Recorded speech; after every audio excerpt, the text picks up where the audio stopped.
Hi hello welcome back to my YouTube channel. കുറേ നാൾ കൂടിയിട്ടൊരു long video ആണ്. ഞങ്ങൾ 4 കസിൻസും കൂടി ട്രിപ്പ് പോവാണ് തഞ്ചാവൂരിലേക്ക് 2 ദിവസത്തേക്ക്. അപ്പോൾ അതാ ഞങ്ങൾ വീട്ടിൽ നിന്ന് ഇറങ്ങുമ്പോഴാണ് വീഡിയോ എടുത്ത് തുടങ്ങിയത്. ആക്ച്വലി ട്രിപ്പൊക്കെ പോകുമ്പോഴും ആദ്യമേ തന്നെ ബാഗൊക്കെ പാക്ക് ചെയ്യുന്നൊക്കെ വീഡിയോ എടുക്കണമെന്നൊക്കെ വിചാരിച്ചായിരുന്നു. പറ്റിയില്ല. കാരണം കുറച്ച് സങ്കടത്തോടെയാണ് വീഡിയോ തുടങ്ങുന്നത് എടുക്കുന്നതൊക്കെ. കാരണം അന്ന് ഞങ്ങൾ ട്രിപ്പ് പോകുന്നതിൻ്റെ അന്നാണ് എൻ്റെ അനിയൻ്റെ വൈഫ് മീര ഹോസ്പിറ്റലിൽ അഡ്മിറ്റഡ് ആയത് കേട്ടോ. പനിയായിട്ട് ജസ്റ്റ് പനി വിട്ട് മാറുന്നുണ്ടായിരുന്നില്ല. അപ്പോൾ ഞങ്ങളൊന്ന് ഹോസ്പിറ്റലിൽ പോയിട്ട് വരാമെന്ന് കരുതിയപ്പോഴാണ് പനി വിട്ട് മാറുന്നില്ല. അപ്പോൾ അഡ്മിറ്റ് ചെയ്യാം എന്ന് കരുതിയത്. അപ്പോൾ ഞങ്ങൾ ട്രിപ്പ് പോകണം അന്നായിരുന്നു ആളെ അഡ്മിറ്റ് ചെയ്തത്. അപ്പോൾ കുറച്ച് സങ്കടമുണ്ട്. പിന്നെ ഓൾറെഡി ടിക്കറ്റൊക്കെ ബുക്ക് ചെയ്തുകൊണ്ടും റൂമൊക്കെ ബുക്ക് ചെയ്തുകൊണ്ടും പിന്നെ ഞങ്ങൾ ക്യാൻസൽ ചെയ്തില്ല, പോയിട്ട് വരാമെന്ന് വിചാരിച്ചു. അപ്പോൾ കുറച്ച് സങ്കടത്തോടെയാണ് ഞാൻ തുടങ്ങിയത്. അതുകൊണ്ട് തന്നെ വീഡിയോ എടുത്ത് തുടങ്ങാനൊക്കെ കുറേ വൈകി കേട്ടോ. ഞാൻ പെട്ടെന്ന് ഹർബറിയായിട്ട് എടുത്താണ് വീഡിയോസൊക്കെ. ഞങ്ങൾ വീട്ടിൽ നിന്ന് ഒരു 11 മണി രാത്രി 11 മണിയൊക്കെ കഴിഞ്ഞപ്പോൾ ഇറങ്ങി. അച്ഛനാണ് റെയിൽവേ സ്റ്റേഷനിൽ കൊണ്ടുവിട്ടത്. ഞങ്ങൾ കസിൻസ് 4 പേരും തന്നെയാണ് കേട്ടോ പോകുന്നത് 2 ദിവസത്തേക്ക്. അപ്പോൾ അതിൻ്റെ ഒരു എക്സൈറ്റ്മെൻറ്റ് ഉണ്ട്. ട്രെയിൻ എറണാകുളം കാരക്കൽ എക്സ്പ്രസ്സിനായിരുന്നു കേട്ടോ. 12:15 ട്രെയിനിൻ്റെ സമയം. പക്ഷേ കുറച്ച് ലേറ്റായി, ഒരു 12:45 കഴിഞ്ഞു ട്രെയിൻ വന്നപ്പോൾ. ഞങ്ങൾക്ക് ഒട്ടും വിശ്വസിക്കാൻ പറ്റുന്നുണ്ടായിരുന്നില്ല കേട്ടോ ഈ ഒരു ട്രിപ്പ്. കാരണം ഞങ്ങളത് കുറേ നാളുകൊണ്ട് പ്ലാൻ ചെയ്യുന്നുണ്ടായിരുന്നു. ഫാമിലി എല്ലാവരുമായിട്ടും പോകണം എന്നൊക്കെ ആയിരുന്നു വിചാരിച്ചത്. പക്ഷെ അതങ്ങോട്ട് നടക്കുന്നില്ല, ഇങ്ങനെ സ്കിപ്പായി പോകുമായിരുന്നു. അപ്പോൾ വിചാരിച്ചു എന്നാൽ ഞങ്ങൾ 4 പേരും കൂടെ അങ്ങ് പോവാം. അങ്ങനെ പ്ലാൻ ചെയ്താണ് ഇവിടം വരെ എത്തിയത്. ആക്ച്വലി ഞങ്ങളൊരു 1 ഡേ ട്രിപ്പാണ് പ്ലാൻ ചെയ്തത്. KSRTCയിൽ സൈലൻറ്റ് വാലിയിലോ ഗവിയിലോ അങ്ങനെ ഒരു 1 ഡേ ട്രിപ്പാണ് ഞങ്ങൾ പ്ലാൻ ചെയ്തത്. പക്ഷേ സത്യത്തിൽ ഈ ട്രിപ്പിൻ്റെ ഫുൾ ക്രെഡിറ്റ് മേഘനയ്ക്കാണ് കേട്ടോ. അവളാണ് ഈ ഒരു ട്രിപ്പ് പ്ലാൻ ചെയ്തും അറേഞ്ച് ചെയ്തും ടിക്കറ്റ് ബുക്ക് ചെയ്തും റൂം ബുക്ക് ചെയ്തും ഈ ഒരു പ്ലേസ് ചൂസ് ചെയ്തൊക്കെ അവളാണ്. അപ്പോൾ അതിൻ്റെ എല്ലാ ക്രെഡിറ്റും മേഘനയ്ക്കാണ് കേട്ടോ. ഞങ്ങൾ ജസ്റ്റ് സപ്പോർട്ട് ചെയ്ത് കൂടുന്നതേ ഉള്ളൂ. ഞങ്ങൾക്കാണെങ്കിൽ ഒട്ടും വിശ്വസിക്കാൻ പറ്റുന്നുണ്ടായിരുന്നില്ല. റെയിൽവേ സ്റ്റേഷനിൽ നിന്നിട്ട് ഞങ്ങൾ തന്നെ പറഞ്ഞുകൊണ്ടിരിക്കുന്നു, നമ്മൾ 4 പേരും തന്നെ ട്രിപ്പിന് പോകുന്നു, അത് 2 ദിവസത്തേക്ക്. അപ്പോൾ അടിപൊളിയായിരുന്നു കേട്ടോ. ഞാനിത് എല്ലാം കൂടി 2 ദിവസത്തെ എല്ലാം കൂടി ഒറ്റ വീഡിയോ ചെയ്യണമെന്നാണ് കരുതി. പക്ഷേ എഡിറ്റ് ചെയ്ത് വന്നപ്പം തികയുന്നുണ്ടായിരുന്നില്ല. അപ്പോൾ ഫസ്റ്റ് ഡേ മാത്രമാണ് ഞാൻ ഈ വീഡിയോയിൽ ഇടുന്നത്. അടുത്ത ദിവസം ഞാൻ അടുത്തൊരു വീഡിയോ ആയിട്ട് ചെയ്യുന്നതായിരിക്കും. അപ്പം ഞങ്ങളിത് ആ ട്രെയിനൊക്കെ വരാറായിട്ട് ഇങ്ങനെ വെയിറ്റ് ചെയ്ത് നിൽക്കുമായിരുന്നു. കുറച്ച് ലേറ്റായിട്ടോ, ഒരു 12:45 കഴിഞ്ഞു ട്രെയിൻ വന്നപ്പം. ട്രെയിൻ ഒരാൾക്കൊരു അങ്ങോട്ടേക്ക് മാത്രം 280 സംതിങ് ആയിരുന്നു ആയിട്ടുണ്ടായിരുന്നത്. അപ്പോൾ അതാ ഞങ്ങളുടെ ട്രെയിൻ വരുന്നുണ്ട്. അപ്പോൾ ഒരുപാട് സന്തോഷം, ഞങ്ങളിങ്ങനെ എക്സൈറ്റഡ് ആയി നിൽക്കുമായിരുന്നു. കാരണം ജസ്റ്റ് ഒരു 1 ഡേ ട്രിപ്പിൽ നിന്ന് ഇവിടം വരെ എത്തിയത് ഞങ്ങൾക്ക് അങ്ങോട്ട് വിശ്വസിക്കാൻ പറ്റുന്നുണ്ടായിരുന്നില്ല.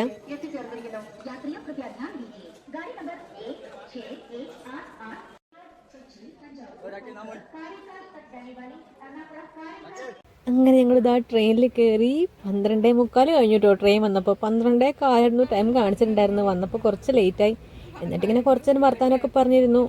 ഞങ്ങൾ ബുക്ക് ചെയ്യുന്ന സമയത്ത് RAC ആയിരുന്നു കേട്ടോ. അപ്പോൾ തലേദിവസമാണ് മെസ്സേജ് വന്നത് ടിക്കറ്റ് കൺഫേം ആയെന്നൊക്കെ പറഞ്ഞിട്ട്. അല്ലെങ്കിൽ ഇതാ ഇങ്ങനെ ഇരുന്ന് പോണ്ടി വരില്ലായിരുന്നു എന്നൊക്കെ ഇരുന്ന് വർത്താനം പറയായിരുന്നു. കുറച്ചൊരു വർത്താനമൊക്കെ പറഞ്ഞ് ഞങ്ങൾ കിടന്നുറങ്ങി. നല്ല അടിപൊളിയായിട്ട് കിടന്നുറങ്ങി കേട്ടോ. പിന്നെ രാവിലെ നേരത്തെ തന്നെ എണീറ്റു. ഞങ്ങൾ 3 പേര് നേരത്തെ എണീറ്റു കേട്ടോ. വേഗം ഇത്തിരി വൈകിയാണ് എണീറ്റത്. അപ്പോൾ ഞങ്ങൾ എണീറ്റിട്ട് ആ വേഗം ഫ്രഷായി. അവൾ കുറച്ച് വൈകിയാണ് എണീറ്റത്.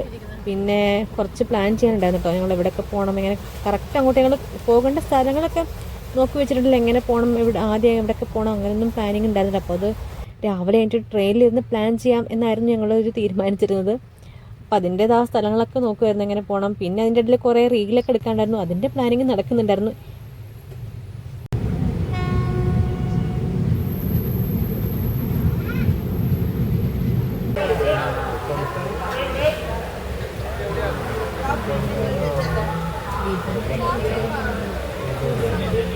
അങ്ങനെതാ യാത്രയൊക്കെ അടിപൊളിയായിരുന്നു. എല്ലാവരും എണീറ്റ് ഫ്രഷായി. അതിനിടയിൽ ചായയൊക്കെ കുടിച്ചു. പിന്നെ അമ്മ സ്നാക്സൊക്കെ തന്നിട്ടുണ്ടായിരുന്നു, അതൊക്കെ കഴിച്ചു കേട്ടോ. പിന്നെ ഇടയിൽ ട്രിപ്പിൻ്റെ പ്ലാനിങ്ങും ഡിസ്കഷനൊക്കെ നടക്കുന്നുണ്ടായിരുന്നു. അടിപൊളിയായിരുന്നു കേട്ടോ. ഞങ്ങൾക്ക് അങ്ങോട്ട് വിശ്വസിക്കാനേ പറ്റുന്നുണ്ടായിരുന്നില്ല. ഞങ്ങൾ അത് തന്നെ പറഞ്ഞുകൊണ്ടിരിക്കുകയായിരുന്നു.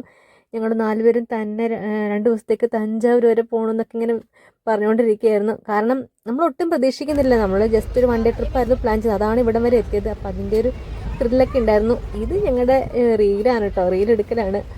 ഇത് ട്രെയിൻ ഇറങ്ങുന്നതിന് 1/2 മണിക്കൂർ മുന്നേ കേട്ടോ ഇത് പെട്ടെന്ന്. കാരണം ഞങ്ങൾ കുറേ നേരം കൊണ്ട് എടുക്കണോ വേണ്ടയോ എന്നൊക്കെ കാരണം ഇങ്ങനെ ചമ്മലൊക്കെ ആയിട്ടിരിക്കുകയായിരുന്നു. കാരണം അവിടെ എല്ലാ ആൾക്കാരുണ്ടായിരുന്നു. കമ്പാർട്ട്മെൻറ്റ് ഫുള്ളായിരുന്നു കേട്ടോ. അടുത്തൊക്കെ ആൾക്കാരുണ്ടായിരുന്നു. അപ്പോൾ എടുക്കാൻ നല്ല ചമ്മലുണ്ടായിരുന്നു. പിന്നെ രണ്ടും കൽപ്പിച്ച് ഞങ്ങൾ ചെയ്തേക്കാന്ന് കരുതി പെട്ടെന്നാണ് കേട്ടോ. ഇറങ്ങാൻ പോകുന്നതിന് കുറച്ച് മുന്നെയാണ് ഞങ്ങൾ ആ റീലൊക്കെ എടുത്തത്. അപ്പോൾ ഇതാ എത്താറായിട്ടുണ്ടായിരുന്നു. അപ്പോൾ എല്ലാം റെഡിയായി. ഞങ്ങളിതാ ഇറങ്ങാൻ പോവാണ്. ഒരുപാട് വീഡിയോ ഞങ്ങൾ ഇറങ്ങുന്നതിന് തൊട്ട് മുന്നേ എടുത്താണ് കേട്ടോ. പെട്ടെന്ന് പ്ലാൻ ചെയ്ത് എടുത്തതായിരുന്നു ഒരു ട്രാൻസ്ലേഷൻ വീഡിയോ ഒക്കെ ചെയ്യാൻ വേണ്ടിയിട്ട്. അങ്ങനെ ഞങ്ങൾ ഇറങ്ങാൻ റെഡി ആയിട്ട് നിൽക്കുമായിരുന്നു. ഒരുപാട് സന്തോഷം, എക്സൈറ്റ്മെൻ്റ് ഒക്കെ ഉണ്ട്. അപ്പോൾ ട്രെയിനിൽ ഇറങ്ങി ഞങ്ങൾ അത്യാവശ്യം ട്രെയിനിൽ നിന്ന് തന്നെ ഫ്രഷ് ആയിട്ടോ, ബ്രഷൊക്കെ ചെയ്ത് ഞങ്ങൾ അത്യാവശ്യം ട്രെയിനിൽ നിന്ന് തന്നെ ഫ്രഷായി. അപ്പോൾ റൂമിലേക്ക് പോകുന്നത് 12 മണിക്കാണ്. അപ്പോൾ ഞങ്ങൾ ചെറുതായിട്ട് ട്രെയിനിൽ നിന്ന് തന്നെ ഫ്രഷായി. എന്നിട്ട് ഞങ്ങൾ റെയിൽവേ സ്റ്റേഷൻ അടുത്ത് തന്നെ ഫ്രഷ് ആവാനുള്ള സംവിധാനം കാര്യങ്ങളൊക്കെ ഉണ്ടായിരുന്നു. ഞങ്ങളങ്ങോട്ട് പോയില്ല. ഞങ്ങൾ നേരെ മറാത്ത പാലസ് കാണാമെന്ന് വിചാരിച്ചു. എന്നിട്ട് പാലസൊക്കെ കണ്ട് ഇറങ്ങിയിട്ട് നേരെ റൂമിലേക്ക് പോകാമെന്നാണ് വിചാരിച്ചത്. അപ്പോൾ അതിന് മുന്നേ ഫുഡ് കഴിക്കണം. അപ്പോൾ ഞങ്ങൾ പാലസിന് അങ്ങോട്ടേക്ക് ഓട്ടോ പിടിച്ചു, ഷെയർ ഓട്ടോ പിടിച്ചു. 10 രൂപയായിരുന്നു. അങ്ങനെ ഷെയർ ഓട്ടോ ഒക്കെ പിടിച്ച് പാലസിനടുത്ത് തന്നെ എത്തി. എന്നിട്ട് അവിടെ നിന്ന് റെസ്റ്റോറൻറ്റിൽ ഞങ്ങൾ ഫുഡൊക്കെ കഴിച്ചത് കേട്ടോ. അപ്പോൾ ലഗേജൊക്കെ ഞങ്ങളുടെ കയ്യിലുണ്ട്. ഞങ്ങൾ എവിടെയും വെച്ചിട്ടൊന്നും ഉണ്ടായിരുന്നില്ല, ക്ലോക്ക് റൂമിലൊന്നും വെച്ചിട്ടുണ്ടായിരുന്നു. ഞങ്ങൾ ലഗേജും കൊണ്ടാണ് പോയത്. അപ്പോൾ നേരെ ഫുഡ് കഴിക്കാമെന്ന് വിചാരിച്ചു. തിരക്കേടില്ലാത്ത റെസ്റ്റോറൻറ്റൊക്കെ ആയിരുന്നു, അത്യാവശ്യം നീറ്റൊക്കെ ഉണ്ടായിരുന്നു കേട്ടോ. അപ്പോൾ ഞങ്ങളത് എല്ലാവരും മസാല ദോശയൊക്കെ കഴിച്ച് അടിപൊളിയായിരുന്നു. അങ്ങനെ ഫുഡൊക്കെ കഴിച്ച് പിന്നെ അവിടെ നിന്ന് ഞങ്ങൾ വാഷ്റൂമിലൊക്കെ പോയി. എന്നിട്ട് പിന്നെ നേരെ നമ്മൾ പാലസിലോട്ട്, പിന്നെ റെസ്റ്റോറൻറ്റ് അവിടെ നടന്നാണ് പോയത് കേട്ടോ. അടുത്ത് തന്നെയായിരുന്നു. റെയിൽവേ സ്റ്റേഷൻ്റെ അവിടെ നിന്ന് തഞ്ചാവൂർ മറാത്ത പാലസിലേക്ക് 2 കിലോമീറ്റർ ഉണ്ടായിരുന്നുള്ളൂ. അപ്പോൾ അവിടെ നിന്ന് തന്നെ ഷെയർ ഓട്ടൊക്കെ കിട്ടുന്നുണ്ടായിരുന്നു. അപ്പോൾ ഞങ്ങൾ അത്യാവശ്യം യൂട്യൂബ് വീഡിയോയും കാര്യങ്ങളൊക്കെ കണ്ട് മനസ്സിലാക്കിയിട്ടാണ് പോയത്. അപ്പോൾ ഇതുങ്ങളൊന്നും പറ്റരുതല്ലോ എന്ന് കരുതിയിട്ട്. അപ്പോൾ നമ്മൾ ഫുഡൊക്കെ കഴിച്ച് നമ്മൾ ട്രിപ്പൊക്കെ പ്ലാൻ ചെയ്ത് വളരെ ബഡ്ജറ്റ് ഫ്രണ്ട്ലി ആയിട്ടായിരുന്നു. അപ്പോൾ രാവിലത്തെ ബ്രേക്ക്ഫാസ്റ്റ് അറൗണ്ട് 400 സംതിങ് ആയിരുന്നു. അപ്പോൾ കുഴപ്പമൊന്നും ഉണ്ടായിരുന്നില്ല, നല്ല റെസ്റ്റോറൻ്റ് ആയിരുന്നു. പിന്നെ ഫുഡൊക്കെ കഴിച്ച് കഴിഞ്ഞ് അവിടെ നിന്ന് നമ്മൾ വാഷ്റൂമിലൊക്കെ പോയി. എന്നിട്ട് നേരെ നമ്മൾ പാലസിലോട്ട് നടക്കുകയാണ്. അവിടെ നടന്നു പോകാൻ ദൂരം ഉണ്ടായിരുന്നുള്ളൂ. ഇതാണ് കേട്ടോ തഞ്ചാവൂർ പാലസിൻ്റെ മെയിൻ എൻട്രൻസ്. അപ്പോൾ അതിനകത്ത് ടിക്കറ്റ് എടുക്കണം. ഒരാൾക്ക് 50 രൂപയായിരുന്നു. അതിനകത്ത് തന്നെയായിരുന്നു ഇതൊരു കോംപ്ലക്സ് ആണ് കേട്ടോ, തഞ്ചാവൂർ പാലസ് കോംപ്ലക്സ്. അതിനകത്ത് തന്നെയായിരുന്നു സരസ്വതി മഹൽ ലൈബ്രറി, പിന്നെ ഒരു ബെൽ ടവർ, ദർബാർ ഹാൾ. അപ്പോൾ അതൊക്കെ ആ ഒരു കോംപ്ലക്സിനകത്ത് തന്നെയായിരുന്നു. അപ്പോൾ അതിനകത്തേക്ക് നമ്മൾ ടിക്കറ്റ് എടുത്തു. 50 രൂപയായിരുന്നു. പിന്നെ ഓരോ ഭാഗത്തേക്കും പോകുന്നെങ്കിൽ 5 രൂപയുടെ ടിക്കറ്റ് എടുക്കണം എന്നൊക്കെ നമ്മളിങ്ങനെ വീഡിയോസിൽ കണ്ടിട്ടുണ്ട്. പക്ഷെ അങ്ങനെ അവിടെ ഉണ്ടായിരുന്നില്ല, സീൽ ചെയ്ത് തരികയേ ഉണ്ടായിരുന്നുള്ളൂ. ഒരു ഭാഗത്തേക്ക് പോകുമ്പോൾ ഇങ്ങനെ സീൽ ചെയ്ത് തരുമായിരുന്നു ആ ഒരു ടിക്കറ്റിനകത്ത്. അപ്പോൾ ഒറ്റ ടിക്കറ്റ് എടുക്കണ്ടായിരുന്നു, 50 രൂപയുടെ ആ ഒരു ടിക്കറ്റ് എടുക്കണ്ടായിരുന്നുള്ളൂ. അപ്പോൾ ചില ഭാഗത്തേക്ക് ഇങ്ങനെ റിനോവേഷനും പണികളൊക്കെ നടക്കുമായിരുന്നു. ദർബാർ ഹാള് അവിടെയായിരുന്നു പണിയൊക്കെ നടക്കുന്നത്. അപ്പോൾ അത് അങ്ങോട്ടേക്ക് നമുക്ക് പോകാൻ പറ്റിയിട്ടുണ്ടായിരുന്നില്ല. ബാക്കി നമ്മൾ മറാത്ത പാലസ്, ആർട്ട് ഗാലറി, പിന്നെ സരസ്വതി മഹൽ ലൈബ്രറി അതൊക്കെ കണ്ടു. അടിപൊളിയായിരുന്നു കേട്ടോ, സൂപ്പറായിരുന്നു. ഇതാണ് നമ്മുടെ തഞ്ചാവൂർ മറാത്ത പാലസ്. അപ്പോൾ കുറേ വെങ്കല പ്രതിമകളുടെ കളക്ഷനും കാര്യങ്ങളൊക്കെ ആയിട്ട് അടിപൊളിയായിരുന്നു കേട്ടോ. വളരെ ഡീറ്റെയിൽഡായിട്ട് വീഡിയോ എടുക്കണമൊക്കെ പ്ലാൻ ചെയ്ത് പോയെങ്കിലും ഒന്നും നടന്നില്ല. ഇവിടെ വന്നിട്ട് വീഡിയോ എഡിറ്റ് ചെയ്യാൻ നേരത്താണ് ഞങ്ങളുടെ സെൽഫിയും കാര്യങ്ങളും മാത്രമുള്ള വീഡിയോയിൽ. അപ്പോൾ ഒരുപാട് ഡീറ്റെയിൽ ആയിട്ടൊന്നും ഞാൻ വീഡിയോ ഒന്നും എടുത്തിട്ടുണ്ടായിരുന്നില്ല. പിന്നെ കൊട്ടാരത്തെപ്പറ്റി പറയുകയാണെങ്കിൽ 16-ാം നൂറ്റാണ്ടിലെ ഒരു ചരിത്ര അത്ഭുതമാണ് കേട്ടോ ഈ ഒരു തഞ്ചാവൂർ മറാത്ത കൊട്ടാരം. ആദ്യം നായക്ക് ഭരണാധികാരികൾ സ്ഥാപിച്ചതും പിന്നീട് മറാത്തകൾ വികസിപ്പിച്ചതുമാണ് ഈ ഒരു കൊട്ടാരം. അപ്പോൾ നൂറ്റാണ്ടുകളായിട്ട് രൂപപ്പെട്ട വാസ്തുവിദ്യാ ശൈലികളുടെയും സാംസ്കാരിക സ്വാധീനങ്ങളുടെയൊക്കെ ഒരു ശ്രദ്ധേയമായ കേന്ദ്രമാണ് കേട്ടോ. 49,000-ത്തിലധികം അപൂർവ കയ്യെഴുത്ത് പ്രതികളുടെയൊക്കെ കേന്ദ്രമാണ് ഈ ഒരു തഞ്ചാവൂർ മറാത്ത പാലസ്. 16-ാം നൂറ്റാണ്ടിലാണ് ഈ ഒരു കൊട്ടാരം ഉത്ഭവിച്ചത്. ആദ്യമായി തഞ്ചാവൂർ നായക്ക് ഭരണാധികാരികളുടെ വസതിയായിരുന്നു. പിന്നീട് 17-ാം നൂറ്റാണ്ടിൻ്റെ അവസാനത്തിലാണ് കൊട്ടാരം തഞ്ചാവൂർ മറാത്തകളുടെ ആസ്ഥാനമായി മാറിയത്. ഈ ഒരു കൊട്ടാരം ആ ഒരു പ്രദേശത്തിൻ്റെ രാഷ്ട്രീയ സാംസ്കാരിക ചരിത്രത്തിൽ ഒരു പ്രധാന മാറ്റത്തിനൊക്കെ കാരണമായിട്ടുണ്ട് കേട്ടോ. കൊട്ടാരം ആ ഒരു തമിഴ്നാട്ടിലെ മറാത്ത സ്വാധീനത്തെ പ്രതിഫലിപ്പിക്കുന്ന ഒരു വാസ്തുവിദ്യ സാംസ്കാരിക നാഴികക്കല്ലായി മാറി. കൊട്ടാരത്തിൽ താമസിച്ചിരുന്ന അവസാനത്തെ രാജാവ് തഞ്ചാവൂരിലെ രാജ ശിവാജി ആയിരുന്നു. പിന്നീട് അതിനുശേഷം പിന്നെ ബ്രിട്ടീഷ് ഭരണത്തിന് കീഴിലെ രാജവാഴ്ചയൊക്കെ ക്രമേണ ഇങ്ങനെ ഇല്ലാണ്ടായി. ഇപ്പോൾ ആ ഒരു കൊട്ടാരം തഞ്ചാവൂർ മറാത്തകളുടെ ഒരു പിൻഗാമികളായ ബോൺസ്ലെ കുടുംബവുമായി അടുത്ത ബന്ധം പുലർത്തുന്നുണ്ട്. അങ്ങനെയൊക്കെയാണ് ഇതിൻ്റെ കാര്യങ്ങൾ. പിന്നെ ഡീറ്റെയിൽഡ് ആയിട്ട് ഞാൻ വീഡിയോസ് എടുക്കാത്തതുകൊണ്ട് ഞാൻ പറയുന്നില്ല. പിന്നെ ഞങ്ങളുടെ മെയിൻ കാര്യങ്ങൾ റീലെടുക്കലായിരുന്നു. അതിനുള്ള ഒരുക്കങ്ങളായിരുന്നു കേട്ടോ. അപ്പോൾ ഞങ്ങളിങ്ങനെ ഒരു ഭാഗത്ത് വന്ന് റീലെടുക്കാനുള്ള ഒരുക്കത്തിലായിരുന്നു. അങ്ങനെ വളരെ കഷ്ടപ്പെട്ടതാ ഞങ്ങൾ വീഡിയോ എടുക്കുകയാണ്. പെട്ടെന്ന് അടുത്ത് അവസാനിപ്പിച്ചു കേട്ടോ, കാരണം ആൾക്കാരൊക്കെ നോക്കുന്നുണ്ടായിരുന്നു. അപ്പം നല്ല ചമ്മലുണ്ട്. ഞങ്ങളാണെങ്കിൽ ഈ ഒരു റീലെടുക്കൽ പരിപാടി പുറത്ത് പോയിട്ട് ആദ്യമായിട്ടാണ് ചെയ്യുന്നത്. അങ്ങനെ അതൊക്കെ ചെയ്തു. എന്നിട്ട് വീണ്ടും അവിടെയൊക്കെ ചുറ്റടിച്ച് കണ്ടു. പിന്നെ ഒരു വെയിലിൻ്റെ ഒരു ബോണൊക്കെ ഉണ്ടായിരുന്നു കേട്ടോ, ഫുൾ സ്കെൽട്ടനൊക്കെ ഉണ്ടായിരുന്നു. അതൊക്കെ കണ്ട് കുറച്ച് നേരം അവിടെയൊക്കെ ഇങ്ങനെ ചുറ്റടിച്ച് കണ്ടു. പിന്നെ ഞങ്ങൾ അവിടെ നിന്ന് ഇറങ്ങിയിട്ട് പിന്നെ പോയത് ആർട്ട് ഗാലറി കാണാനായിരുന്നു. അതെല്ലാം ആ ഒരു കോംപ്ലക്സിനോട് ചേർന്ന് തന്നെയായിരുന്നു കേട്ടോ. ഇത് അവരുടെ ഒരു ആയുധശേഖരം കേട്ടോ. ഈ ഒരു ഗോപുരം പോലെ കാണുന്നത് അവരുടെ ആയുധശേഖരമാണ്. പണ്ട് ആയുധങ്ങളൊക്കെ സൂക്ഷിച്ചിരുന്ന ഒരു സ്ഥലമായിരുന്നു കേട്ടോ. അങ്ങനെ അവിടെ നിന്ന് ഇറങ്ങിയിട്ട് പിന്നെ ഞങ്ങൾ കുറച്ച് നേരം റെസ്റ്റ് ചെയ്യാൻ പോയി. എവിടെ എത്തിയാലും നമ്മളിരിക്കും, ആ ഒരു ഇരിപ്പാണ് ഇപ്പോൾ കാണുന്നത്.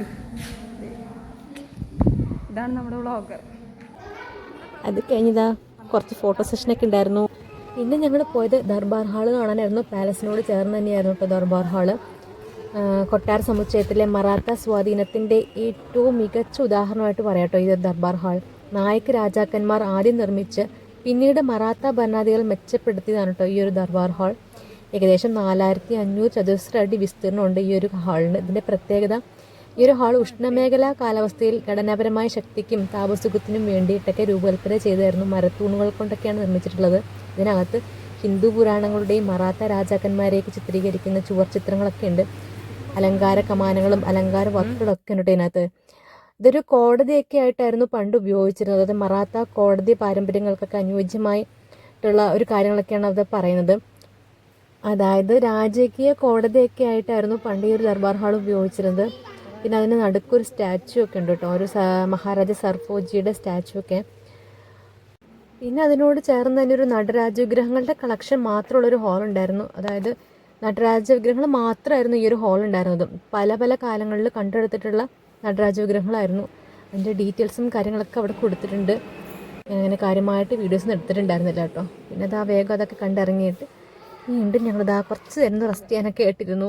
പിന്നെ കുറച്ച് ഫോട്ടോസൊക്കെ എടുക്കാനും അങ്ങനെ കുറച്ച് കാര്യങ്ങളൊക്കെ ആയിട്ടിരുന്നു. പിന്നെ ഞങ്ങൾ നേരെ പോയത് സരസ്വതി മഹൽ ലൈബ്രറിയിലേക്കായിരുന്നു കേട്ടോ. ഇതായിരുന്നു നമ്മുടെ ആ ഒരു പാലസിൻ്റെ മെയിൻ എൻട്രൻസ് കേട്ടോ. മെയിൻ എൻട്രൻസ് ഇതായിരുന്നു പാലസിലേക്കുള്ളത്. പിന്നെ നമ്മൾ ലൈബ്രറി കാണാനായിരുന്നു പോയത്, സരസ്വതി മഹൽ ലൈബ്രറി. അങ്ങോട്ടേക്ക് അതിനകത്ത് വീഡിയോസ് അലൗഡ് അല്ല. അപ്പോൾ വീഡിയോസൊന്നും എടുക്കാൻ പറ്റുന്നുണ്ടായിരുന്നില്ല. വീഡിയോസും ഫോട്ടോസും അലൗഡ് അല്ല കേട്ടോ ലൈബ്രറിക്കകത്ത്. അങ്ങോട്ടേക്കായിരുന്നു പോയത്. പിന്നെ ആ ഒരു കൊട്ടാരത്തിൻ്റെ ഏറ്റവും പ്രശസ്തമായ സവിശേഷതകൾ ഒന്നാണ് കേട്ടോ ഈ ഒരു ലൈബ്രറി. കാരണം മധ്യകാലത്തിലെ ഏറ്റവും പഴക്കം ചെന്ന ഒരു ലൈബ്രറിയാണ് ഈ ഒരു സരസ്വതി മഹൽ ലൈബ്രറി. തമിഴ്, മറാത്തി, സംസ്കൃതം, തെലുങ്ക് തുടങ്ങിയ ഭാഷകളിലൊക്കെ കടലാസിലും താളിയിലുകളൊക്കെ എഴുതിയ ഒരുപാട് കയ്യെഴുത്ത് പ്രതികളുടെയൊക്കെ ശേഖരമുണ്ട് അതിനകത്ത്. ഞങ്ങൾ ക്ഷീണിച്ചു. റൂമിലേക്ക് പോകാം.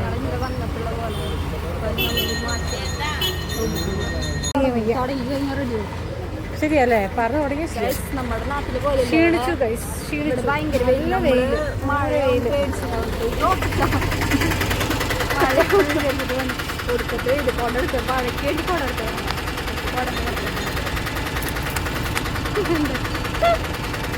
ബ്ലോഗറായ രമി ചേച്ചി എൻ്റെ വ്ളോഗിങ് കണ്ടിട്ട് ഞെട്ടിയിരിക്കുകയാണ്.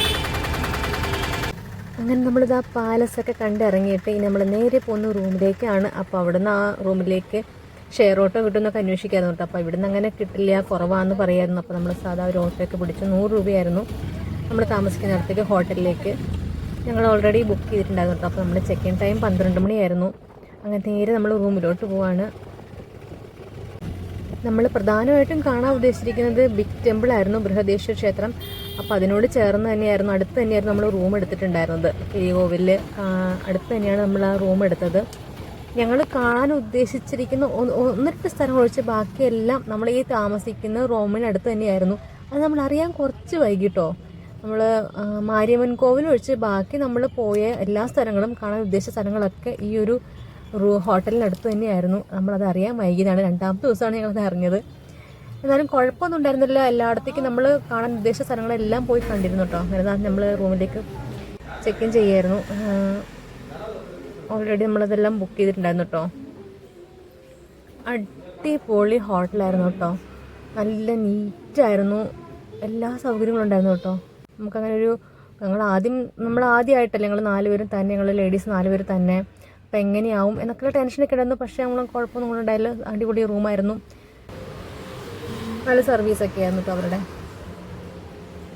അങ്ങനെ അതിൻ്റെ പ്രൊസീജിയറൊക്കെ കഴിഞ്ഞിട്ട് നമ്മൾ നേരെ റൂമിലേക്ക് പോവാണ്. റൂമിൽ പോയി നേരെ നമ്മൾ ഫ്രഷ് ആയിട്ട് നമ്മൾ പിന്നെ പോകുന്ന മാരിയമ്മൻ കോവിലിലേക്കായിരുന്നു കേട്ടോ. മാരിയമ്മൻ കോവിലിലേക്ക് പോകാൻ കരുതി. അങ്ങനെ ഈ ഒരു ആൻറ്റിയാണ് കേട്ടോ നമുക്ക് റൂമിലോട്ട് കൊണ്ടുപോയത്. നമ്മളെ റൂമിലോട്ട് കൊണ്ടുപോയി റൂമൊക്കെ കാണിച്ചു തന്നത്. ഇതാണ് നമ്മുടെ റൂം.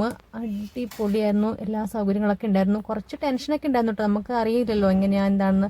പ്രത്യേകിച്ച് നമ്മുടെ ഫസ്റ്റ് ടൈം ആദ്യമായിട്ടാണ് ഞങ്ങളിങ്ങനെ ട്രിപ്പ് പോകുന്നത്. ഞങ്ങൾ 4 പേര് തന്നെ. അപ്പം അതിൻ്റെയൊക്കെ ടെൻഷൻ ഉണ്ടായിരുന്നു. അപ്പം കുഴപ്പമൊന്നും ഉണ്ടായില്ല, അടിപൊളിയായിരുന്നു. റൂമൊക്കെ നല്ല നീറ്റായിരുന്നു. ഞാനങ്ങനെ കാര്യമായിട്ടുള്ള റൂം ടൂറൊന്നും എടുത്തിട്ടുണ്ടായിരുന്നില്ല. അങ്ങനെ 2 ബെഡ് ഉണ്ടായിരുന്നു കേട്ടോ. അതാണ് അതിൻ്റെ വ്യൂ. അടിപൊളിയായിരുന്നു. ബാത്റൂമും സൗകര്യങ്ങളൊക്കെ ഉണ്ടായിരുന്നു, ഹീറ്ററൊക്കെ ഉണ്ടായിരുന്നു കേട്ടോ. AC, ഫാൻ കാര്യങ്ങളൊക്കെ ഉണ്ടായിരുന്നു. അപ്പോൾ ഞങ്ങൾ ചെന്നങ്ങനെ അധികം നേരമൊന്നും റെസ്റ്റ് ചെയ്യാനൊന്നും എടുത്തില്ല. പെട്ടെന്ന് ഞങ്ങൾ ഫ്രഷ് ആയിട്ട് ഇറങ്ങി. കാരണം ഫുഡ് കഴിക്കണം, പിന്നെ 1-2 സ്ഥലങ്ങളിലൊക്കെ പോകാണ്ടായിരുന്നു. പിന്നെ ഈവനിങ് നമുക്ക് പെരിയ കോവിലും പോകണം. ആ ഒരു ഈവനിങ് വൈബൊക്കെ കാണാനായിട്ട് പെരിയ കോവിലും പോകണം. അതൊക്കെയായിരുന്നു ഫസ്റ്റ് ഡേയിലെ പ്ലാൻ.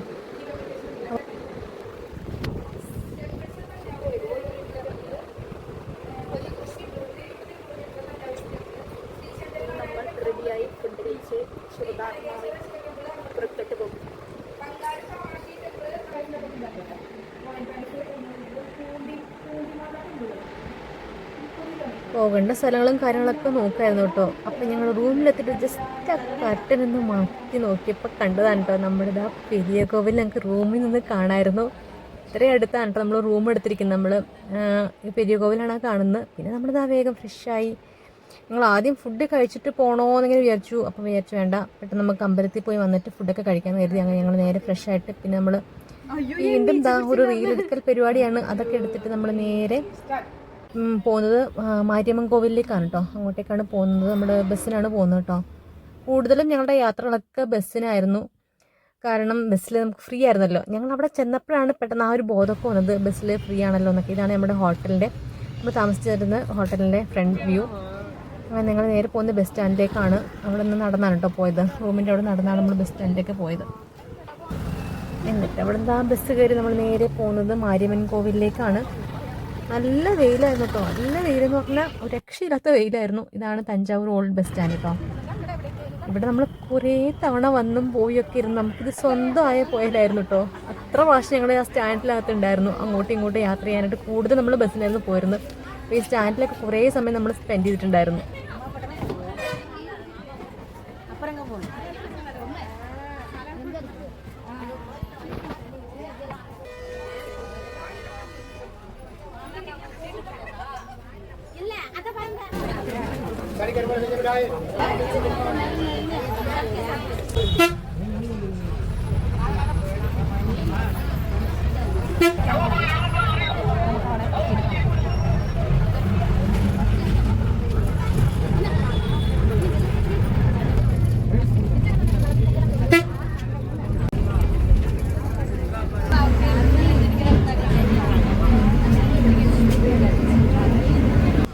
അപ്പോൾ നമ്മൾ ആ ബസ്സൊക്കെ കയറി. ഫ്രീ ആയിരുന്നു കേട്ടോ ബസ് ടിക്കറ്റൊക്കെ. ഗവൺമെൻറ് ബസ്സിൽ ലേഡീസിന് ഫ്രീ ആണല്ലോ. അപ്പോൾ ക്ഷേത്രത്തിന് മുന്നിൽ തന്നെ സ്റ്റോപ്പ് ഉണ്ടായിരുന്നു. അവിടെ ഇറങ്ങി. അപ്പോൾ നമുക്ക് ആ ബസ്സിൽ കൂടെ ഉണ്ടായിരുന്ന ഒരു ആൻറ്റി നമുക്ക് ഓരോ കാര്യങ്ങളൊക്കെ പറഞ്ഞു തരുന്നുണ്ടായിരുന്നു കേട്ടോ.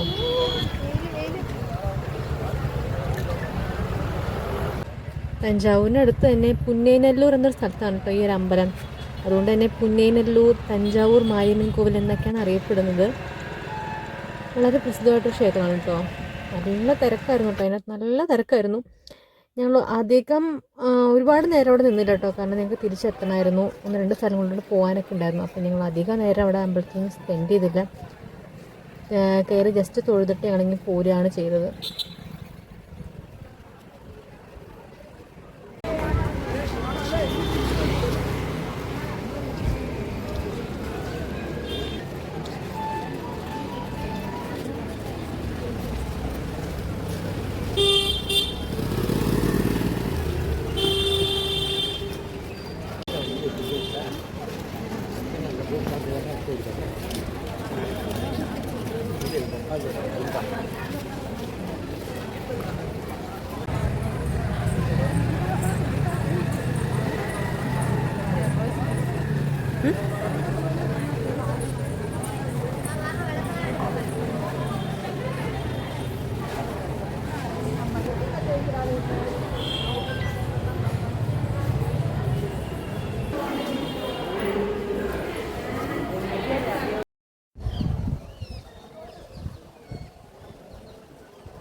നല്ല തിരക്കുള്ള ദിവസമായിരുന്നു കേട്ടോ. കാരണം ഞായറാഴ്ചയായിരുന്നു. അതിൻ്റേതായ എല്ലാ തിരക്കും ഉണ്ടായിരുന്നു.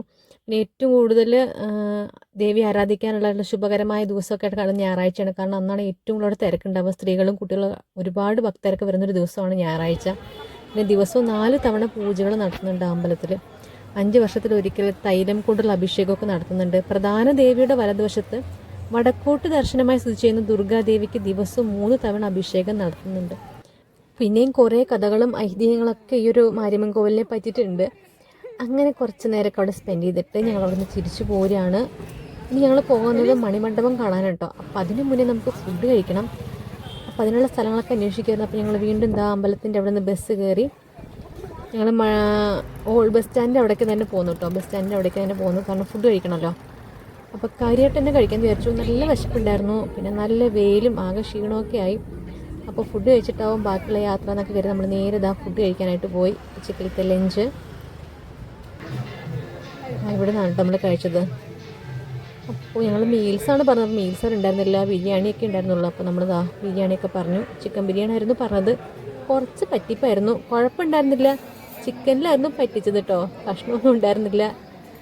അങ്ങനെ ഫുഡൊക്കെ കഴിച്ചു. ഹോട്ടലിൽ കുഴപ്പമൊന്നുമില്ല, നീറ്റ്നെസ്സൊക്കെ ഉണ്ടായിരുന്നു. അത്യാവശ്യം തിരക്കുണ്ടായിരുന്നു കേട്ടോ, കാരണം നമ്മളത് ഞായറാഴ്ച ദിവസമായിരുന്നു. അപ്പോൾ നല്ല തിരക്കുണ്ടായിരുന്നു. പോയ സ്ഥലങ്ങളിലും റെസ്റ്റോറൻറ്റിലൊക്കെ നല്ല തിരക്കുണ്ടായിരുന്നു. ചിക്കനിൽ മാത്രമാണ് നമ്മളൊന്ന് ചതിക്കപ്പെട്ടത്, ബാക്കി ഫുഡൊന്നും കുഴപ്പമൊന്നും ഉണ്ടായിരുന്നില്ല. അങ്ങനെ ഫുഡൊക്കെ കഴിച്ച് കണ്ടില്ലേ, അതിലൊന്നും ഉണ്ടായിരുന്നില്ല, ആ ഒരു കഷ്ണം മാത്രമേ ഉണ്ടായിരുന്നുള്ളൂ. അങ്ങനെ പിന്നെ ഫുഡ് അടിയൊക്കെ കഴിഞ്ഞ് വീണ്ടും നമ്മളിതാ ബസ് സ്റ്റാൻഡിലെത്തി. നല്ല പരിചയമായിട്ടോ ഈ ബസ് സ്റ്റാൻഡിൽ. കുറേ തവണ കയറി ഇറങ്ങി. ആ ഒരു ദിവസം തന്നെ ഞങ്ങൾ കുറേ പ്രാവശ്യം ഈ ബസ് സ്റ്റാൻഡിൽ കയറി ഇറങ്ങി കേട്ടോ. അപ്പോൾ നല്ല പരിചയമായി. അത് കഴിഞ്ഞ് ഞങ്ങൾ നേരെ മണിമണ്ഡപം കാണാൻ പോകാനായിട്ട് അങ്ങോട്ടേക്കുള്ള ബസ് അന്വേഷിച്ച് നടക്കുമായിരുന്നു. അങ്ങനെ ബസ്സൊക്കെ തേടി കിട്ടി. ബസ്സിൽ കയറി നമ്മൾ നേരെ മണിമണ്ഡപത്തിനവിടെ ഇറങ്ങി. ബസ് ഇറങ്ങിയിട്ട് കുറച്ച് നടക്കാനുണ്ടായിരുന്നു. അപ്പോൾ അതിനോട് ചേർന്ന് തന്നെ ആ മണിമണ്ഡപത്തോട് ചേർന്ന് തന്നെ ഒരു പാർക്കൊക്കെ ഉണ്ടായിരുന്നു കേട്ടോ. അപ്പോൾ ആ പാർക്കിൻ്റെ സൈഡിൽ കൂടിയാണ് നമ്മൾ നടന്നു പോകുന്നത്. ഇത് അവിടെ ഒരു ഇൻസ്റ്റിറ്റ്യൂട്ടായിരുന്നു കേട്ടോ, ഒരു കോട്ട് ക്യാമ്പസ് എന്തോണ് കണ്ടത്. ജസ്റ്റ് കണ്ടപ്പോൾ വീഡിയോ എടുക്കുന്നേ ഉള്ളൂ. നല്ല ദാഹമായിരുന്നു, കാരണം നല്ല വെയിൽ, നല്ല ചൂടും വെയിലൊക്കെ ആയിരുന്നു. നമ്മൾ കുറേ തവണ വെള്ളമൊക്കെ മേടിച്ചിട്ടോ. അപ്പോൾ ഇതാണ് അതിൻ്റെ ഒരു മെയിൻ എൻട്രൻസ്, മണിമണ്ഡപം. ഇത് പ്രത്യേകിച്ചൊന്നുമില്ല, ജസ്റ്റ് ഒരു വ്യൂ പോയിൻ്റാണ്. അപ്പം അതിൻ്റെ മുകളിൽ വരുന്ന ഫുൾ വ്യൂ ഒക്കെ കാണാം. അപ്പോൾ നമ്മൾ ജസ്റ്റ് അവിടെ ഇരുന്ന് കുറച്ച് ഫോട്ടോസും വീഡിയോസൊക്കെ എടുത്ത് റീലൊക്കെ ചെയ്ത് അങ്ങനെയായിരുന്നു.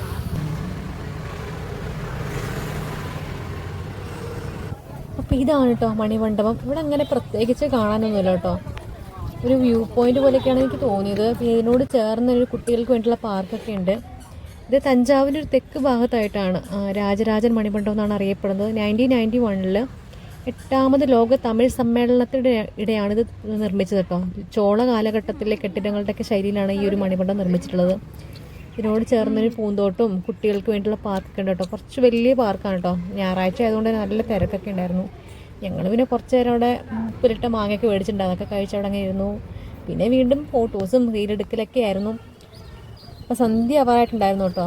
അപ്പം പിന്നെ ഞങ്ങൾക്ക് ഇനി പോകാനുള്ളത് ബംഗാരു കാമാക്ഷി ക്ഷേത്രമായിരുന്നു. അപ്പം അങ്ങോട്ടേക്കും കൂടെ പോകാമെന്ന് കരുതി.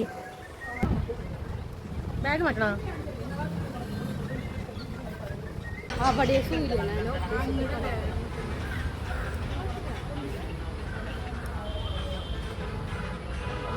ആണോ പാട്ട്?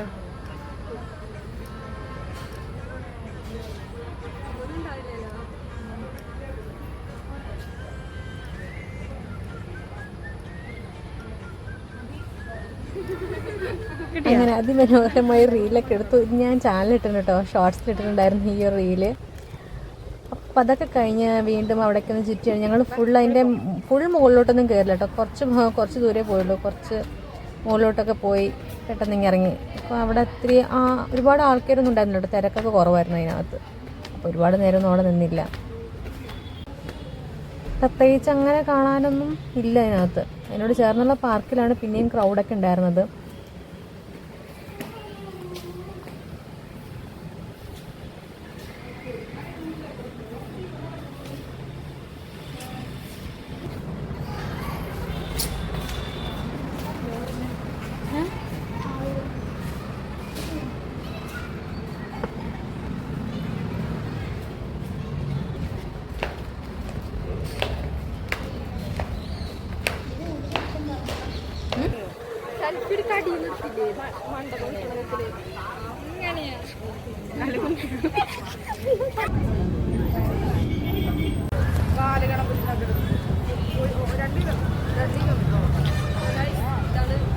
Thanjavur old bus stand. 2 kilometre രാവിലെ നമ്മൾ പറഞ്ഞില്ലേ.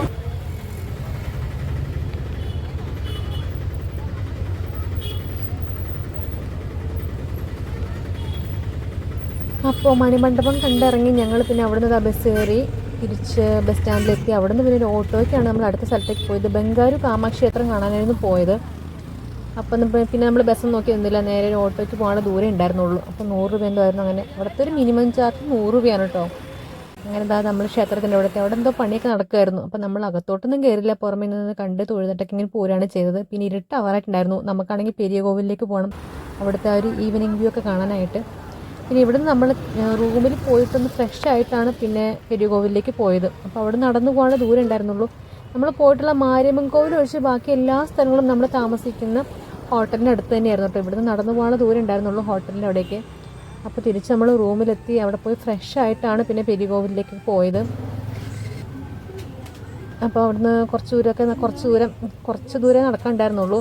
അങ്ങനെ നമ്മളതാ എല്ലാവരും കൂടെ വർത്താനൊക്കെ പറഞ്ഞ് നടന്നു. അങ്ങനെ പോകുന്നതിനിടയിൽ ഒരു സ്വീറ്റ്സ് കടയൊക്കെ കണ്ടപ്പം ജസ്റ്റ് അവിടുത്തെ ഒരു സ്പെഷ്യൽ എന്തോ ഒരു പേര് പറഞ്ഞു കേട്ടോ, പേര് ഞാൻ മറന്നുപോയി. അവിടുത്തെ ഒരു സ്പെഷ്യലായിരുന്നു കേട്ടോ, സ്പെഷ്യൽ സ്വീറ്റ് ഐറ്റം ആയിരുന്നു. അതൊക്കെ ഒന്ന് ടേസ്റ്റ് ചെയ്ത് വീട്ടിലോട്ടൊക്കെ വാങ്ങണമെന്നുണ്ടായിരുന്നു. പിന്നെ നമ്മൾ വേണ്ടാന്ന് വെച്ചു. അത് ഞങ്ങൾ ജസ്റ്റ് ഒന്ന് ടേസ്റ്റ് ചെയ്തിട്ട് പിന്നെ വീണ്ടും നമ്മളിതാ റൂമിലോട്ട് പോണ വഴിക്കായിരുന്നു കേട്ടോ. നമ്മൾ അമ്പലത്തിൽ നിന്ന് റൂമിലോട്ട് പോകുന്ന വഴിക്കായിരുന്നു. അതൊക്കെ കഴിച്ച് റൂമിൽ പോയി ഫ്രഷ് ആയിട്ട് നമ്മൾ നേരെ ഇതാ പെരിയ കോവിലിലേക്ക് പോവാണ്. ഇതപ്പോൾ അമ്പലത്തോട്ടുള്ള വഴിയാണ് കേട്ടോ. അപ്പോൾ അതിനിടയ്ക്ക് കുറേ കച്ചവടങ്ങളും നമ്മൾ ബൊമ്മകളൊക്കെ വിൽക്കുന്ന കടകളൊക്കെ ഉണ്ടായിരുന്നു. ഈ കാണുന്നതാണ് കേട്ടോ പെരിയ കോവിൽ. ഇതാണ് കേട്ടോ പെരിയ കോവിൽ, ബൃഹദേശ്വർ ടെമ്പിൾ, ബിഗ് ടെമ്പിൾ എന്നൊക്കെ അറിയപ്പെടുന്നത്. ഭയങ്കര എക്സൈറ്റ്മെൻ്റ് ആയിരുന്നു ഇങ്ങനെ പഠിക്കുന്ന സമയത്തൊക്കെ. ഇതിനെപ്പറ്റി പഠിക്കുന്നെങ്കിലും ആർട്ട് ആൻഡ് കൾച്ചറിലൊക്കെ ഞാനിത് പഠിച്ചിട്ടുണ്ട്, ഈ ടെമ്പിളിനെ പറ്റിയിട്ടൊക്കെ. അപ്പോൾ അന്ന് മുതലേ ഒരു ആഗ്രഹം ഇതൊക്കെ എന്തെങ്കിലുമൊക്കെ കാണണമെന്നൊക്കെ ഉള്ളത്. പക്ഷേ ഇതിങ്ങനെ സാക്ഷാത്കരിക്കുന്നു വിചാരിച്ചിട്ടുണ്ടായിരുന്നില്ല. അപ്പോൾ ഇതാണ് അവിടുത്തെ ഒരു നൈറ്റ് വ്യൂ. നല്ല തിരക്കുണ്ടായിരുന്നു കേട്ടോ, നല്ല തിരക്കുണ്ടായിരുന്നു. പിന്നെ ഇതിനകത്തേക്ക്, ടെമ്പിളിനകത്തേക്ക് ഫോട്ടോസ് എടുക്കാം, വീഡിയോസൊന്നും അലൗഡ് അല്ല കേട്ടോ. പിന്നെ അതിനകത്തേക്ക് കയറുന്നു. പിന്നെ ചെരുപ്പൊക്കെ വെക്കാനായിട്ട് അവിടെ ഒരു സ്ഥലമൊക്കെ ഉണ്ട്. അവിടെ ചെരുപ്പ് കൂരി ഇങ്ങനെ ഒരു ചാക്കിലാക്കി ഇങ്ങനെ വെക്കാം. ഒരു ചെറിയൊരു പ്ലാസ്റ്റിക് ചാക്ക് വരും. അപ്പോൾ അതിനകത്തൊക്കെ ആക്കി വെച്ചിട്ട് ഉള്ളിലേക്ക് കയറാം. അതിനുള്ള സൗകര്യമൊക്കെ ഉണ്ട്. ഒരുപാട് സന്തോഷമായിട്ട് നമ്മൾ ഇങ്ങനെ നൈറ്റ് വ്യൂ ഒക്കെ കാണാൻ പറ്റുമെന്നൊന്നും വിചാരിച്ചിട്ടുണ്ടല്ലോ. പെരിയ കോവിലേക്ക് വരും, അമ്പലത്തിൽ വരുന്ന നൈറ്റ് വ്യൂ ഒക്കെ കാണാൻ പറ്റും എന്നും വിചാരിച്ചിട്ടുണ്ടായിരുന്നില്ല. നമ്മൾ ഫസ്റ്റ് ഡേ തന്നെ അത്യാവശ്യം നമ്മൾ കാണാൻ ഉദ്ദേശിച്ച സ്ഥലങ്ങളൊക്കെ കണ്ടിട്ട് വൈകുന്നേരത്തെ ഈ ഒരു വ്യൂ കാണാനായിട്ടാണ് വന്നത്. അപ്പോൾ കുറേ നേരം ഞങ്ങൾ ഈവനിങ് അവിടെ സ്പെൻഡ് ചെയ്തു കേട്ടോ. പിന്നെ രാവിലെയാണ് ഞങ്ങൾ തൊഴാനൊക്കെ ആയിട്ട് വരാമെന്നൊക്കെ വിചാരിച്ചു. രാവിലെ നേരത്തെ തന്നെ വരണമെന്നൊക്കെ പ്ലാൻ ചെയ്തിട്ടുണ്ടായിരുന്നു. അപ്പോൾ ജസ്റ്റ് കുറച്ച് അതിൻ്റെ ഉള്ളിലോട്ട് പോയിട്ട് നമ്മൾ അവിടെ കുറേ നേരം ഇരുന്നു, ഫോട്ടോസൊക്കെ എടുത്തു. അവിടെ എൻ്റെ റൂട്ട് മാപ്പൊക്കെ വെച്ചിട്ടുണ്ട് കേട്ടോ, അമ്പലത്തിൽ എങ്ങനെ ഏത് ഭാഗത്തൂടെയൊക്കെ നമ്മൾ പോകണം, തൊഴാനുള്ള രീതികൾ ആദ്യം മുതൽ അവസാനം വരെ തൊഴേണ്ട രീതികളും കാര്യങ്ങളൊക്കെ അവിടെ ഇങ്ങനെ ഒരു മാപ്പ് പോലൊക്കെ വെച്ചിട്ടുണ്ട്. അപ്പോൾ അതിൻ്റെ ഫോട്ടോസൊക്കെ നമ്മളെടുത്തു. അടിപൊളിയായിരുന്നു കേട്ടോ. എനിക്ക് അങ്ങോട്ട് വിശ്വസിക്കാൻ പറ്റുന്നുണ്ടായിരുന്നില്ലേ ബൃഹദേശ്വർ ടെമ്പിളിൽ വന്നു എന്നുള്ളത്. കാരണം പഠിക്കുന്ന സമയത്തെ ഞാനിങ്ങനെ കുറേ വീഡിയോസിലൊക്കെ ഇത് കണ്ടിട്ടുണ്ട്. പിന്നെ നമ്മുടെ മൂവി ഞാൻ അങ്ങനെ കണ്ടിട്ടില്ല, നമ്മുടെ പൊന്നിയിൻ സെൽവം മൂവി ഞാൻ കണ്ടിട്ടില്ല. പക്ഷേ അതിലെ പാട്ടിലും കാര്യങ്ങളൊക്കെ കണ്ടിട്ട് ഭയങ്കരമായിട്ട് എക്സൈറ്റഡ് ആയിട്ടുണ്ടായിരുന്നു കേട്ടോ. അതിൻ്റെ കുറേ വീഡിയോസൊക്കെ കണ്ടിട്ട്. അപ്പോൾ ഇത് വരാൻ പറ്റും, കാണാൻ പറ്റും ഞാൻ സ്വപ്നത്തിൽ പോലും ഞങ്ങൾ ആരും വിചാരിച്ചിട്ടുണ്ടായിരുന്നില്ല. അപ്പം ഇതിൻ്റെ ഫുൾ ക്രെഡിറ്റ് എൻ്റെ മേഘനയ്ക്കാണ്, മാമൻ്റെ മോള്. അവളാണ് തഞ്ചാവൂർ പോവാം, അവളുടെ ഒരു ബക്കറ്റ് ലിസ്റ്റുള്ളൊരു സ്ഥലമായിരുന്നു തഞ്ചാവൂർ. അപ്പോൾ ഒരുപാട് സന്തോഷം. അങ്ങനെ കുറേ നേരം നമ്മൾ ഈവനിങ് അവിടെ ഇരുന്നു കേട്ടോ. കുറേ നേരം സ്പെൻഡ് ചെയ്തു, കുറേ ഫോട്ടോസൊക്കെ എടുത്തു. ഞാനാണെങ്കിൽ ഈ ഒരു സമയത്തൊക്കെ ഞാൻ കുറച്ച് ടെൻഷനായിരുന്നു. കാരണം ഹോസ്പിറ്റലിൽ പനിയൊക്കെ കൂടിയിട്ട് ഇങ്ങനെ മീരെ വയ്യാണ്ട് കിടക്കുമായിരുന്നു കേട്ടോ. അപ്പോൾ ആ ഒരു ടെൻഷനിലായിരുന്നു. ഈ ഒരു സമയമൊക്കെ കാണുമ്പോൾ, ഈ ഒരു ഈവനിങ് ടൈം ഞാൻ കുറച്ച് ടെൻഷൻ അടിച്ച സമയമായിരുന്നു. കാരണം മീരയ്ക്ക് പനി ഇല്ല എന്നൊക്കെ കണ്ടിട്ട് അങ്ങനത്തെ കുറച്ച് സിറ്റുവേഷനൊക്കെ ഉണ്ടായിരുന്നു. അപ്പോൾ ഇതായിരുന്നു നമ്മുടെ ഒരു ഫസ്റ്റ് ഡേ. ഇപ്പോൾ നമ്മൾ പോയ സ്ഥലങ്ങൾ മാരിയമ്മൻ കോവിൽ, പിന്നെ മറാത്ത പാലസ്, ബംഗാരു കാമക്ഷേത്രം, മണിമണ്ഡപം, പിന്നെ പെരിയ കോവിൽ. ഈ ഒരു ഈവനിങ് വൈബൊക്കെ കാണാൻ ഇതൊക്കെയായിരുന്നു നമ്മൾ ഫസ്റ്റ് ഡേ പ്ലാൻ ചെയ്ത പോലെ തന്നെയായിരുന്നു കേട്ടോ നമ്മൾ കാര്യങ്ങളൊക്കെ പോയിക്കൊണ്ടിരുന്നത്. അടിപൊളിയായിരുന്നു. പിന്നെ നമ്മൾ നേരെ റൂമിലേക്ക് വരികയാണ് ചെയ്തത്. നേരത്തെ റൂമിലേക്ക് ചെറുതായിട്ടൊന്ന് നമ്മൾ ഡിന്നർ കഴിച്ചു. കാര്യമായിട്ടൊന്നും കഴിച്ചിട്ട് അടുത്തൊരു തട്ടുകളൊക്കെ നമ്മൾ ചെറുതായിട്ട് ഒരു ഡിന്നറൊക്കെ കഴിച്ചിട്ടാണ് നമ്മൾ പിന്നെ റൂമിലോട്ട് പോയത്. പിന്നെ അടുത്ത ദിവസം നമ്മൾ രാവിലെ വന്നത് പെരിയ കോവിലേക്കായിരുന്നു. അപ്പോൾ അതിൻ്റെയൊക്കെ ഒരു വീഡിയോ ഞാൻ അടുത്തൊരു വീഡിയോ ആയിട്ട് ചെയ്യാം. എല്ലാം കൂടി ഒറ്റ വീഡിയോ ആയിട്ട് ചെയ്യണമെന്നാണ് കരുതിയത്. പക്ഷേ വളരെ ലെങ്തി ആയിപ്പോവും വീഡിയോ. അതുകൊണ്ട് ഞാൻ ഫസ്റ്റ് ഡേ ഒരു വീഡിയോ ആക്കി, സെക്കൻഡ് ഡേ അടുത്ത വീഡിയോ ആയിട്ട് ചെയ്യാം. അപ്പോൾ കുറച്ച് നേരം അമ്പലത്തിലൊക്കെ ഇരുന്ന് ഫോട്ടോസും വീഡിയോസൊക്കെ എടുത്ത് ഞങ്ങൾ നേരെ റൂമിലോട്ട് നടക്കുകയാണ്. പോകുന്ന വഴിക്ക് നമ്മൾ റൂമിനടുത്തൊരു പാർക്ക് ഉണ്ടായിരുന്നു. അപ്പോൾ അവിടെയും കൂടെ കയറാമെന്ന് കരുതി. പക്ഷേ അവിടെ അടച്ചിരുന്നു കേട്ടോ, ക്ലോസ് ചെയ്തിരുന്നു ആ ഒരു സമയത്തേക്ക്. പിന്നെ പോകുന്ന വഴിക്ക് ഫുഡ് കഴിച്ചു, കുറച്ച് ഫ്രൂട്ട്സൊക്കെ വാങ്ങിച്ചിട്ടോ, മാങ്ങയൊക്കെ വാങ്ങിച്ചിട്ട് റൂമിൽ പോയിരുന്ന് കഴിക്കാനൊക്കെ കരുതി. ഇതൊക്കെ വാങ്ങിയിട്ടാണ് നമ്മൾ റൂമിലോട്ട് പോയത്. അപ്പോൾ ഇതായിരുന്നു നമ്മുടെ ഒരു ആദ്യത്തെ ദിവസം. ഇതുവരെ കുഴപ്പങ്ങളൊന്നും ഉണ്ടായിരുന്നില്ല, അടിപൊളിയായിരുന്നു. നമ്മൾ പോയ സ്ഥലങ്ങളും യാത്രകളും ബസ് യാത്രയും ഓട്ടോറിക്ഷയും ഒക്കെ ഒന്നും ഒരു കുഴപ്പമുണ്ടായിരുന്നില്ല, അടിപൊളിയായിരുന്നു. ആ ഒരു ഫസ്റ്റ് ഡേ സൂപ്പറായിരുന്നു. അമ്പലത്തിൻ്റെ അവിടെ സത്യം പറഞ്ഞാൽ പോരാൻ തോന്നുന്നുണ്ടായിരുന്നില്ല കേട്ടോ, അത്രയ്ക്ക് രസമായിരുന്നു ആ നൈറ്റ് വ്യൂ ഒക്കെ. നമ്മൾ അമ്പലത്തിൽ വരുന്നുണ്ടെങ്കിലും കുറേ നേരം ഇങ്ങനെ അവിടെ സ്പെൻഡ് ചെയ്യാൻ പറ്റും, അല്ലെങ്കിൽ നൈറ്റ് വ്യൂ കാണാൻ പറ്റുമെന്നൊന്നും വിചാരിച്ചിട്ടുണ്ടായിരുന്നില്ല. അപ്പോൾ ഇത്രയൊക്കെയാണ് നമ്മുടെ ആദ്യത്തെ ദിവസ വിശേഷങ്ങൾ. ബാക്കി വിശേഷങ്ങളൊക്കെ ആയിട്ട് അടുത്ത വീഡിയോയിൽ വരാം. അങ്ങനെ ഞങ്ങൾ റൂമിലെത്തി, ഇനി ഫ്രഷായി കിടന്നുറങ്ങുക. രാവിലെ നേരത്തെ എണീറ്റ് അമ്പലത്തിൽ പോകണം, പെരിയ കോവിലിൽ. ഞങ്ങളത് റൂമിലെത്തി, വീട്ടിലൊക്കെ വിളിച്ചു, വിശേഷങ്ങളൊക്കെ പറഞ്ഞു. അപ്പോൾ വീഡിയോ ഇഷ്ടപ്പെട്ടെങ്കിൽ ലൈക്ക് ചെയ്യണം, ഷെയർ ചെയ്യണം, കമൻറ്റ് ചെയ്യണം. വീണ്ടും അടുത്തൊരു വീഡിയോ ആയിട്ട് ഇതിൻ്റെ രണ്ടാമത്തെ ദിവസത്തെ വിശേഷങ്ങളൊക്കെ ആയിട്ട്, തഞ്ചാവൂർ വിശേഷങ്ങളൊക്കെ ആയിട്ട് അടുത്ത ദിവസം വരാം. അപ്പോൾ ടാറ്റാ.